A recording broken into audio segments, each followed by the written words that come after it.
Yeah.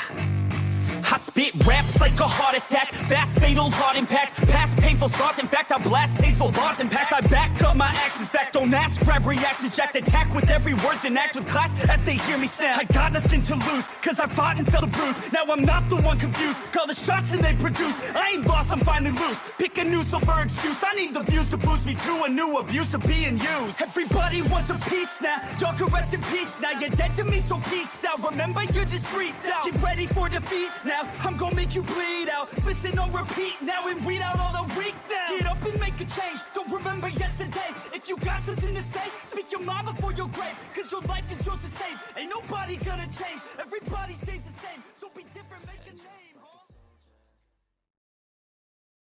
Hello and welcome into the University Podcast. My name is Kyle. You can find me on Twitter at KL_fantasy. This is one of the Undroppables podcasts. You can follow them at the Undroppables on Twitter. And joining me today is one of my favorite film grinders in all of the Twitterverse. That is Brandon Lejeune at Devi Deep Dive on Twitter. He is the creator of the Devi Dashboard, the host of the Devi Deep Dive podcast, and the one of the main guys on the Devi to Dynasty YouTube channel, which has some excellent content out there. How are you doing today, Brandon? I'm doing great. I appreciate you having me on, Kyle. This is going to be a lot of fun. We're going to talk about some rookie wide receivers. Absolutely. And I mean, in an effort to, not go for 2 hours, we kind of cut this down to just like your tier one guys, those guys that you're going to be targeting at, the late first in Superflex drafts, early first in, 1 QB drafts. Just these really good wide receivers, not just the good ones, the really, really good ones. Cool. Sounds great. So, I mean, I always love to start with people's process and then get into the results. So what kind of goes into your process for evaluating the wide receiver position? Well, as you know from the intro there, I'm a film guy. That's primarily where I get my thought process on a player. I love cutting up game films and putting them on my YouTube channel.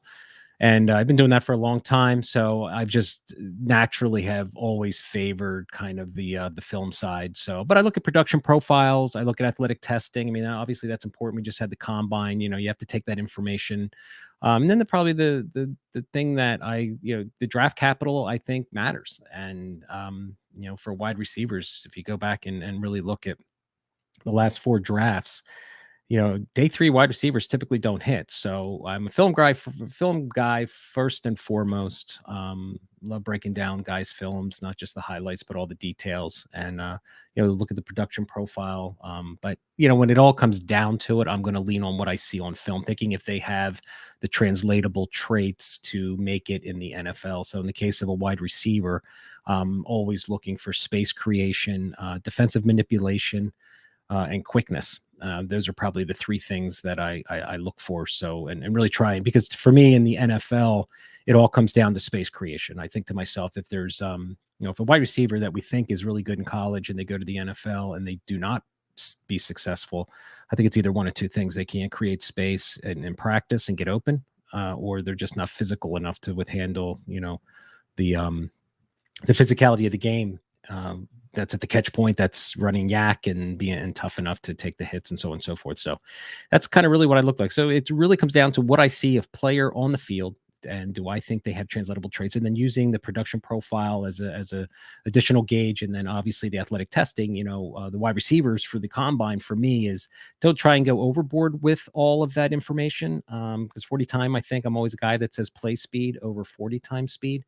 So a guy can be maybe not the fastest 40 time guy, but he just has the quickness to get open and so on and so forth. That information is very helpful too. So those are really my 4 kind of things that I look at primarily when looking at wide receivers. I did want to talk about that athletic testing stuff and those combine numbers, because obviously this time of year rolls around and we all get obsessed with the underwear Olympics. So do you think those kind of things matter? Like, BMI, height and weight. Obviously we had this whole argument with Devonta Smith in the past. Like, do you think BMI matters, or? I think it probably matters to a certain degree. I mean, obviously, for a running back, that's a whole different discussion, right? But from the wide receiver, I think the mold's kind of been broken a little bit on some of the recent years that we've seen wide receivers translate. It's about getting open. It's about space creation, and again, toughness comes in many ways on an NFL field.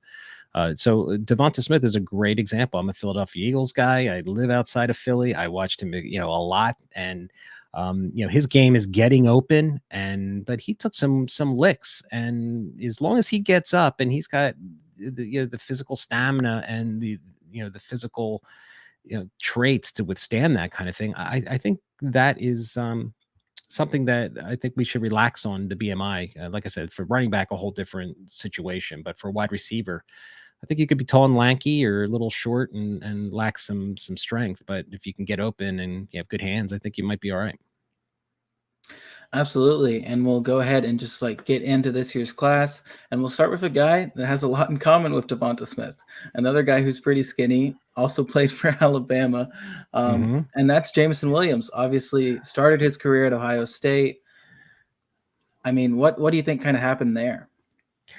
I think he played in the best wide receiver room of all of college football. I mean, that's all we talk about in the Devy space, right? I mean, I know, listen, Jameson Williams is my wide receiver one of this class.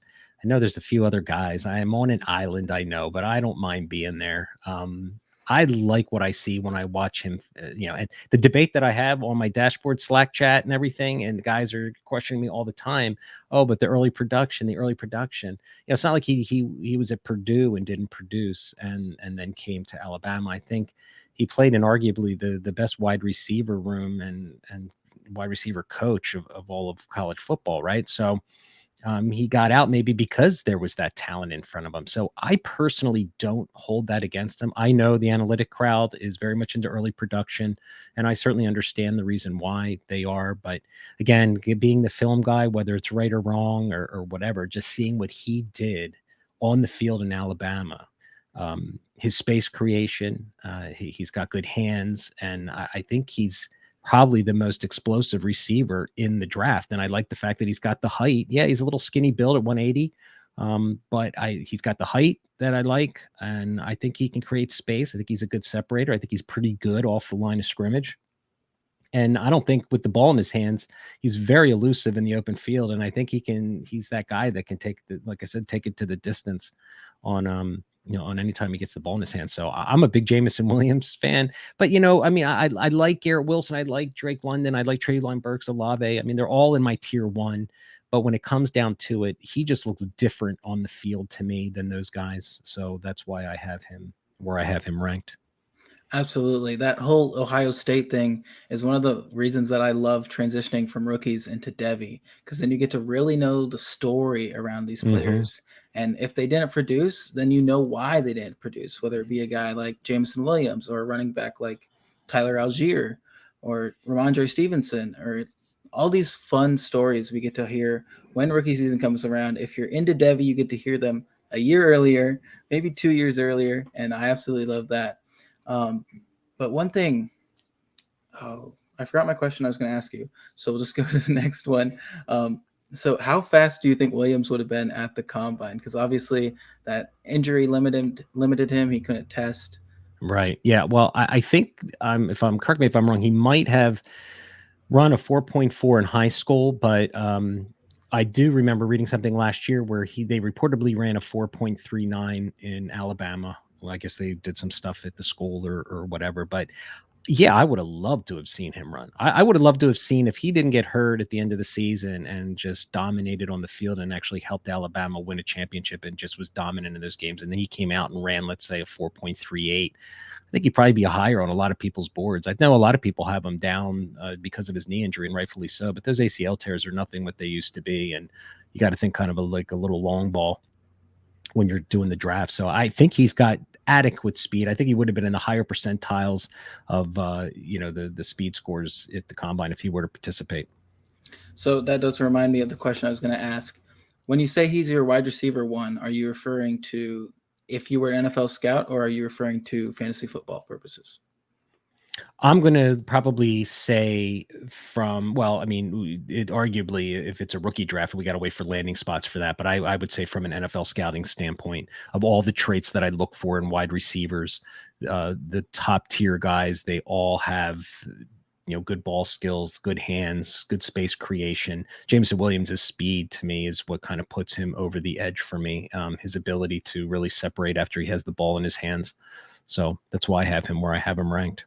But probably more from a film grind aspect. But let's not lose sight of the fact if he lands. I just was looking at a mock draft this morning where they had him going to the Buffalo Bills. Now tell me, that's not a juicy spot opposite Diggs with Allen and that cannon, him throwing the ball down the field. So I think it's going to be very interesting. I've always been one to say that landing spots matter. And, until we see where these guys land, I mean, they're all going to get the draft capital and we don't have to worry about that. But landing spots are going to be just so much fun to figure out here in another month.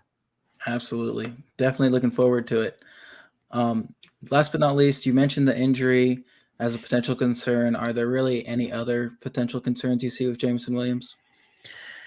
Probably a physicality, which kind of goes against what I really look for. If you ever see any of my film grams on YouTube, I'm always looking at physicality and athleticism. I mean, he's got the athleticism without a doubt, but the physicality, being a little thin there, 6'1", 180. Again, Devonta Smith had the same challenges coming in, but if he's got the quick feet and the separation at the line of scrimmage, but I think if DBs get their hands on him, how he handles that physicality is probably a concern that I would have. But as far as his route running, his defensive manipulation, the way he comes off his stems, his hands are good. And like I said, the speed, I don't have all very much concerns. Absolutely. When I was doing my scouting for our rookie draft kit that will eventually come out in late April, and it's kind of like we're checking boxes basically. We're doing it by trait, and right. I got to physicality and I couldn't give him a high grade, and so my overall grade went down, and I had to write in the notes, "Don't judge a fish by how it flies." Yeah. He has all these other great traits. He does them so well. I don't think he needs to rely on the physicality to necessarily win. Yeah, and that's probably a really good point. And also, I mean, Garrett Wilson's not the most physical guy. Chris Olave is not the most physical guy. I mean, we're talking about some Jahan Dotson is in the tier 1 of mine, and a lot of probably top 5, 6 wide receivers. He lacks probably that physicalness. So I think Treylon Burks, obviously, and Drake London are probably 2 of the more physical wide receivers in the top tier. But again, not going to hold that against him. Like you said, if he can get open and create space, and, he took some wicked hits this year in Alabama, and he got right up. I just and another thing too, is that special teams ability that he has, I think is electric. And I think that's something he brings to the table that Burks isn't going to bring to the table. Drake London's not going to be a punter, kick returner. And Jameson Williams, even on special teams on the defensive side of the ball, and you saw in those championship games, he was a stud down there. I mean, the guy gives it his all. He's got that my ball mentality. He's a competitor. I love his intangibles from the interviews that I've seen. So yeah, just like the kid. Absolutely. I love seeing a guy who's the star of his team also running gunner on punts. Yeah, exactly. Crazy. It was pretty nice. Anyway, we'll move on to the next guy, and that is Garrett Wilson from Ohio State. Obviously, he's one of those amazing wide receivers that Ohio State had that was able to keep Jameson Williams off the field. Correct. So what does Wilson do so well that kept him on the field at the crowded wide receiver room? I think he's just a great route runner. I think he can manipulate defenses. He gets in and out of his breaks. I did a YouTube channel on him. I did a video on him, and my gosh, the way he set up defenders and then twitched and got in and out of breaks was really, really good. I think Garrett Wilson is probably the number 1, or Treylon Burks in this class. I mean, I think he's probably the best route runner in all of the class. I think he's got good hands. He's got fantastic body control. So he's got the whole package. And obviously, when he came to the combine in Indianapolis, there was a lot of talk about him just, being amazing at every drill, whether it be the athletic testing or the actual receiving. I heard a lot when I was watching the combine. It was like every drill, it was like, oh, Garrett Wilson with another amazing catch. But yeah, I thought from the things I read, I thought he did good, but there wasn't anything that just blew anyone away. So, but overall, I mean, look, he performed right, and like I said at the beginning of the show here, it's trying not to get too high or too low with this 40, the combine information. But I thought he did pretty well. absolutely. I mean, I just want to use that kind of information to predict draft capital in a way Sure, at this right, point. I mean, obviously, we have to wait until that. So we want to hear those rumors and hope to know what's kind of going on. right. Any potential concerns with Wilson or? I don't think so. I mean, there've been busts before that we've all loved, but I just don't see it with him. I think he's just going to be a really good possession receiver. He's got vertical ability, but I think he's going to do most of his damage in the short and intermediate parts of the field. So I think he's just going to be a really good. I don't know if he can be a wide receiver one on a team, but I think he's going to be a strong 1B. And if he lands in a good spot, maybe with another wide receiver that's kind of already there, where he doesn't, get the initial coverage, and tries to be the one guy at the very beginning of the season for a new team, I think he should excel. Absolutely. So we'll go ahead and move on to the next guy. That is Drake London from USC. Obviously, the tallest guy in this tier, one of the tallest guys in this entire draft at 6'4", weighed in at 219 at the combine. A lot more impressive than what was listed on the USC website, if I remember correctly. Yeah. Do you think London is more than just a jump ball receiver? I think he is. I mean, there's all that, right? Everyone's questioning because he found himself in so many contested catch situations, right? Is he a separator? And I think he is. I think he's got enough twitch to his game. He's super athletic, I think. And I think he's really physical. I think he is an underrated yak guy with the ball in his hands. He's tough. He lowers the pad. He takes on contact. So we'll have to see. I mean, I think there's a lot of people that you either love Drake London or you're a little nervous with that. I can't say that I'm super nervous about his route running, and his tree is probably not very expansive from what I've seen. He played primarily on the outside. I mean, 2 years ago, he was primarily in the slot, and I was very critical of his game because he never played outside. So this was the year everybody wanted to see Drake London work his way in the X receiver position in the Z, and said, win outside, win on the boundary. And I think he was successful. So didn't really see, like you said, to your point here, a lot of where he separated and he was 5 yards down the field past defenders, taking long passes. So I think that's what everyone's looking at. But it's going to be interesting. We'll have to see how it all works out. Yeah, another potential concern I've heard is kind of a lack of quickness, whether it be like out of a cut on a route or anything like that. Is that something that you've seen as well? Probably a little bit, only because I don't know if his build is really going to allow him to be super twitchy as tall as he is. He's got long legs. So I think it's going to be a challenge. I think it'd be probably harder to twitch and move and get open with athleticism, just given his body frame being a little taller and the long legs that he has. But seen him work a lot of slant routes where he really got open pretty quickly. So I don't know. Like I said, we're just gonna have to see where he is. So I mean, he's number 3 right now, because I just have more concerns, I think, with Treylon Burks in like the route running department than I do with Drake London. But again, like I said, they're both 3 and 4. They're both up there. They'll be top rookie picks. Well, I mean, you just mentioned it, Treylon Burks. I mean, that's a guy that I love. I want you to pile it on me. What do you got against him right now? I don't really have anything against him. I think he is a physical player, great hands, great boundary receiver. What I really liked about him, and where I think he would really work in the NFL, is he is a versatile player. I loved how they used him at Arkansas. He played 77% from his career in the slot. So that's going to be a really interesting, he didn't play a lot of outside this year, for what I understand. So, but I think he's got the size, but again, he's got the same question marks. People love his physicality. I know he kind of was a little bit of disappointment. I think in the 40 time, I think people were a little disappointed at the combine, but I'm not going to overreact to that. I think the big thing with him is he's got the comp to DK Metcalf, right? And I don't know if he had the profile, the athletic profile as good as DK had, but I think he's got the ability to get open, and from a physical standpoint, he is going to win. I think I know a lot of people are thinking he's the DK Metcalf of the draft, right? Probably because they're the same, size and stuff. But DK Metcalf is kind of put all over the field too, and I could see that if a team uses him properly, they could utilize him out of the backfield and all sorts of stuff just to kind of create mismatches and get him in space if in fact he can't create a lot of space on his own.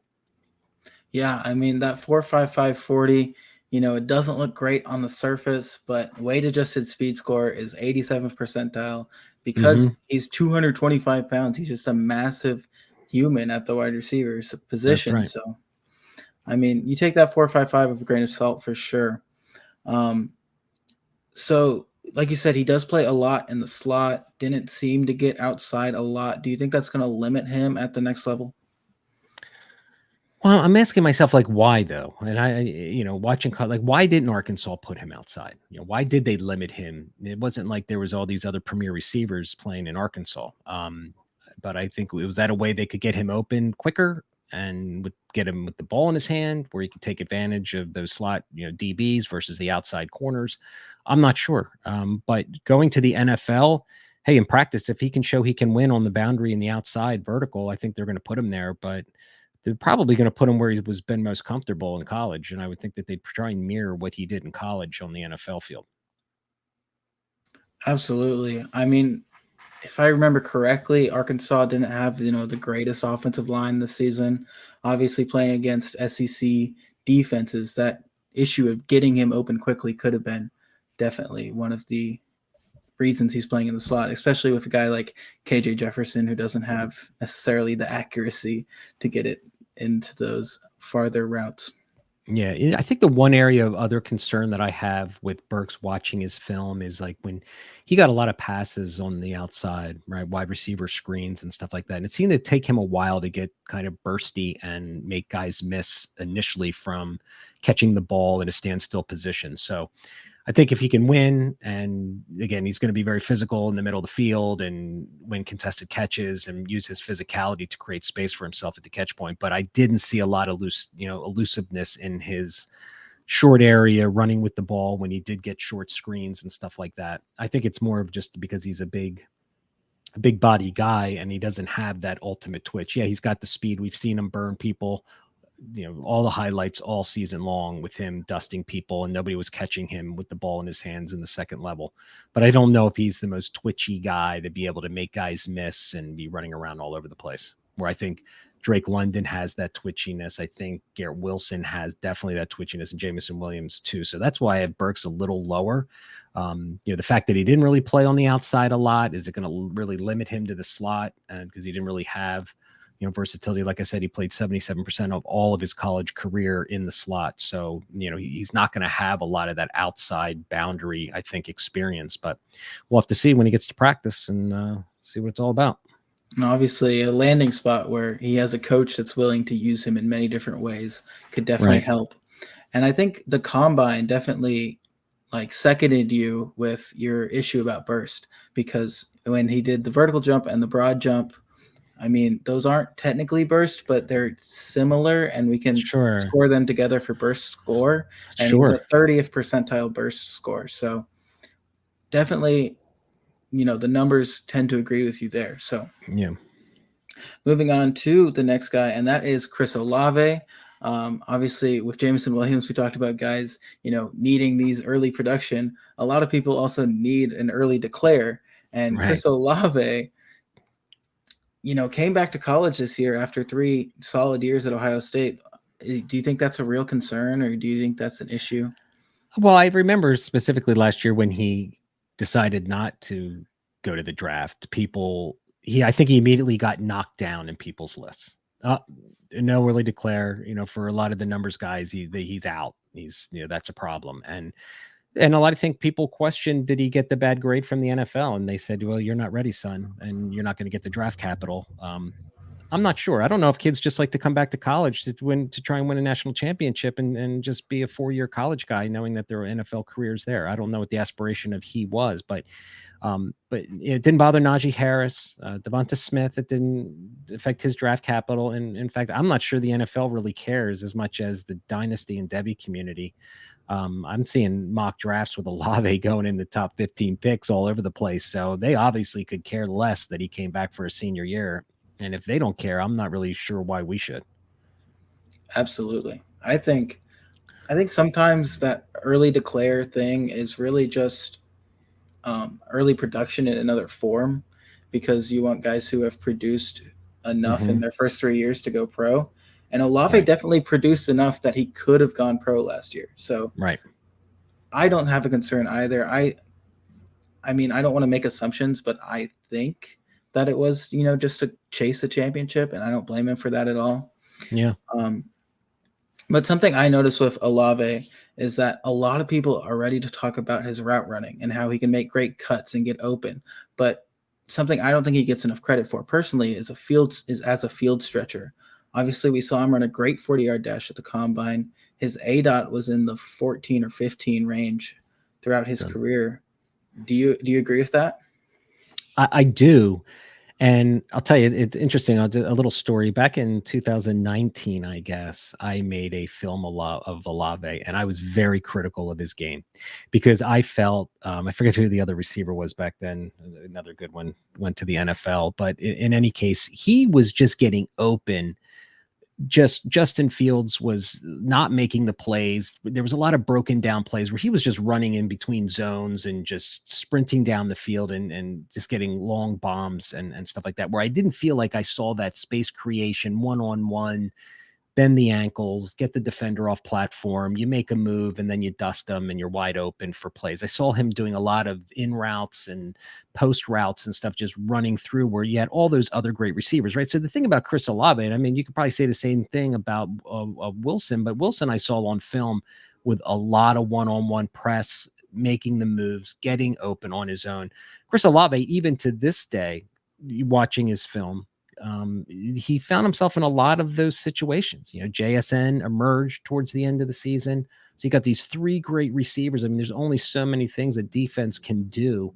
I think he is a great field spreader. He's got that speed. The NFL loves speed and they love production and they love athletic profiles. And he's got good hands and he's been from a winning program. There's just no way he doesn't get the draft capital.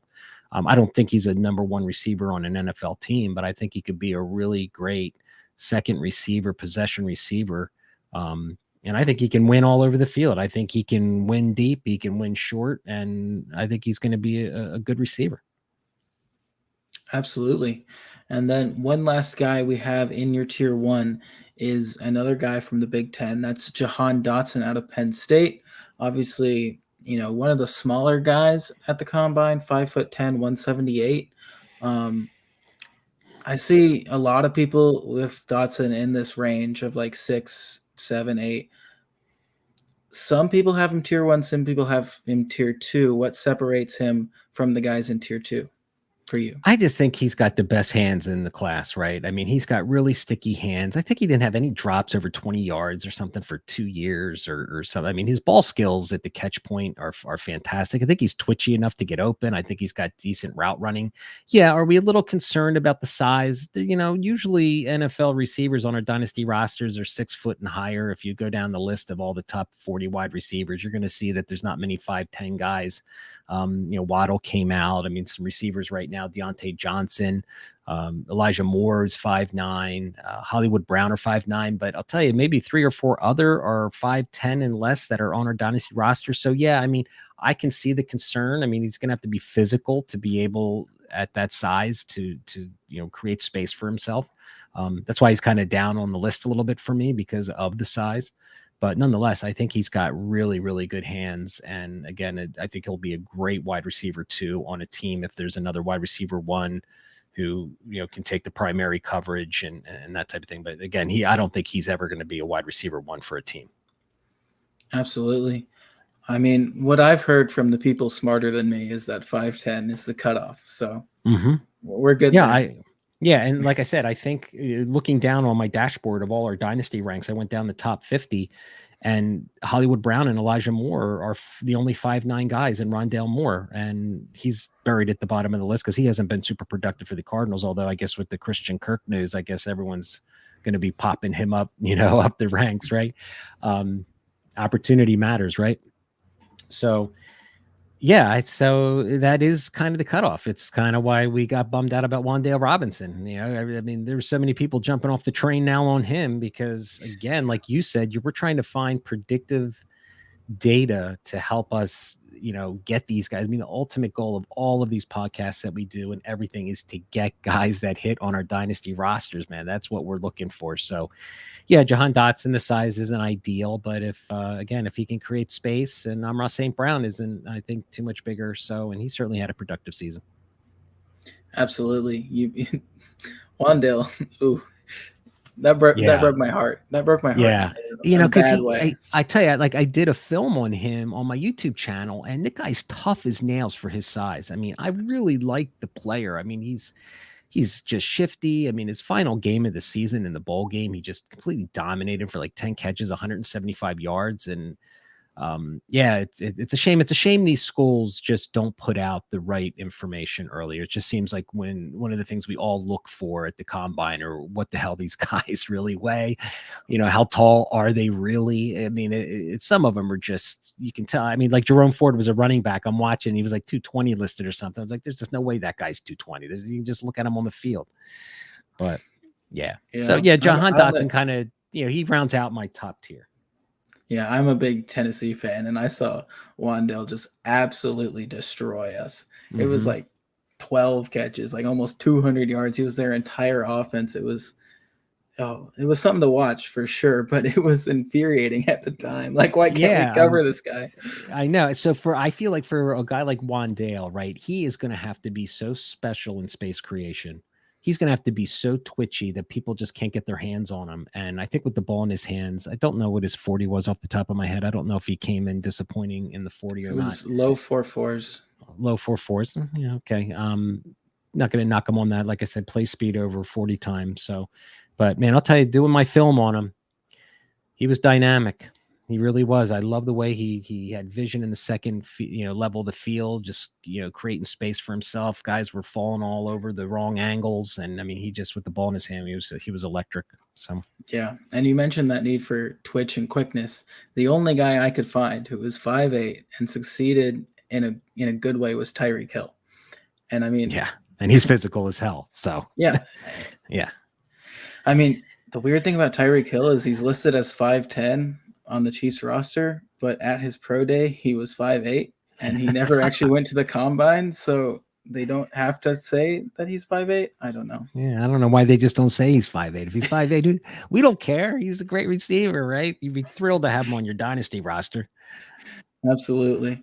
And so moving on from the tier 1 guys, obviously great conversations back there, but just outside of those guys, I mean, once we get to the second and third round, is there a guy that you think is like too overvalued by the fantasy football community at this point? I guess if I had to pick one guy, Sky Moore is a player who just really, to me, came out of nowhere over the last 3 months. When he was an early declare, I think it caught people off guard, and all of a sudden, because of his production, and I know he had a great combine, he has just vaulted up these.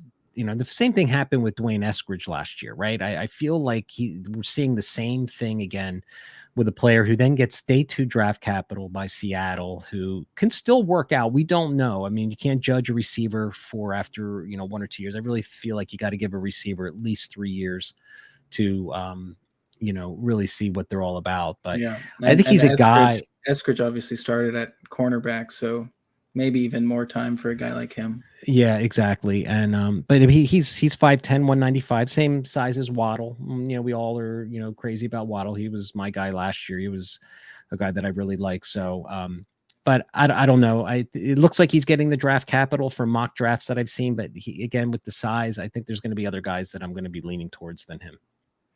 Absolutely. I love that video you made on Sky Moore. I'll definitely put that in the description of this YouTube video.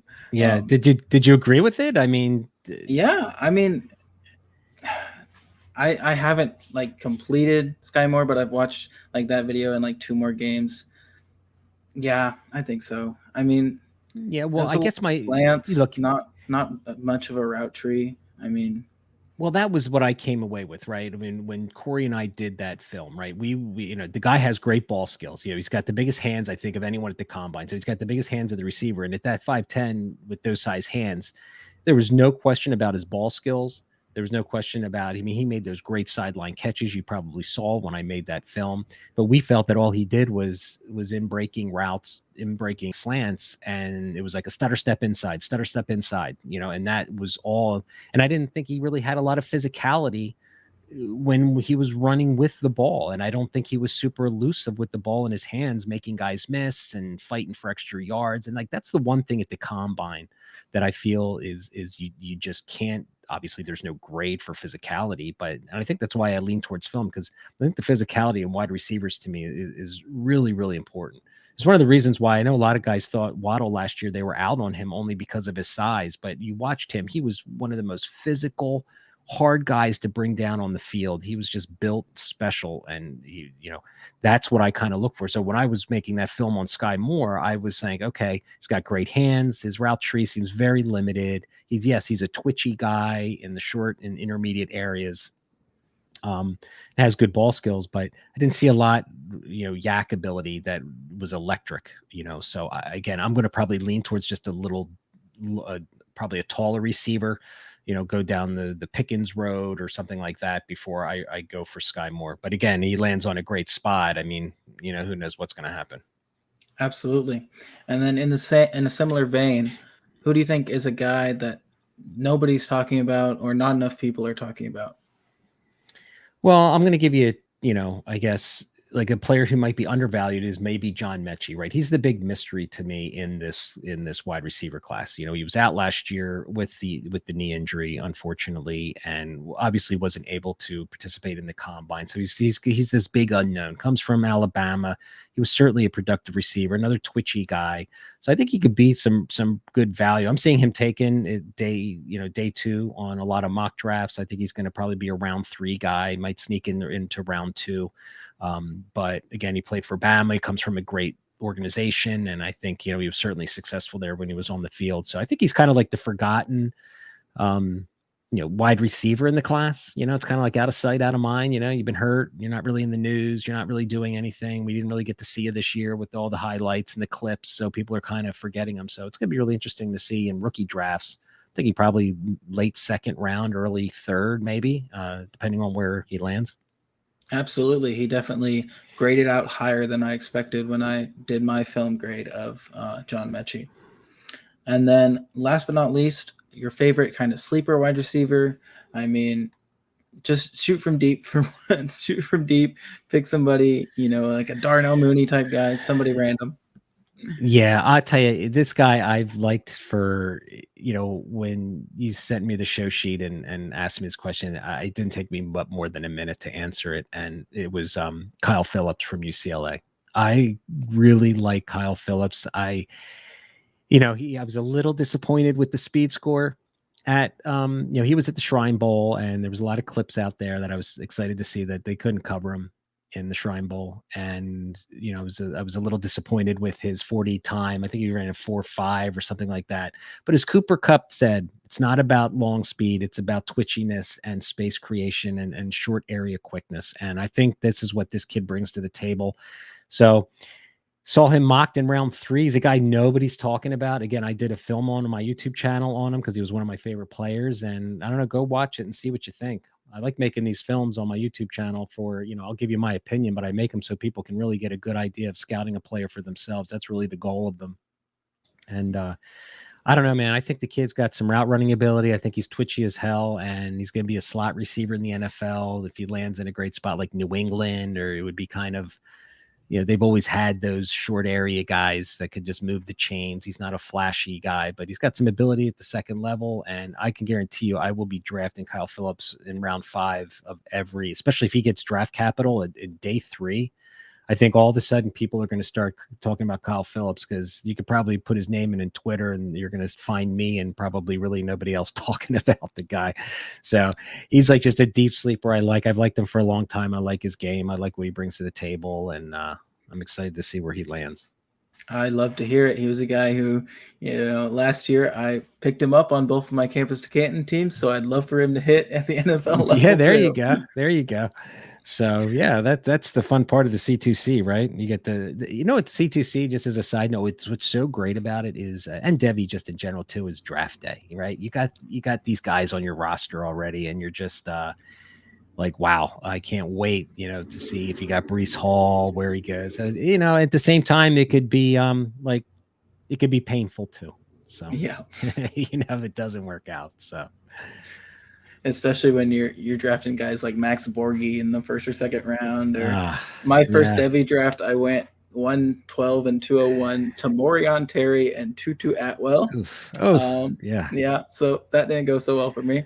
I got Yeah. Javonte Williams in the 38th round though, so Uh, ecstatic about that. yeah, there you go. Now that's some damn good value right there, right?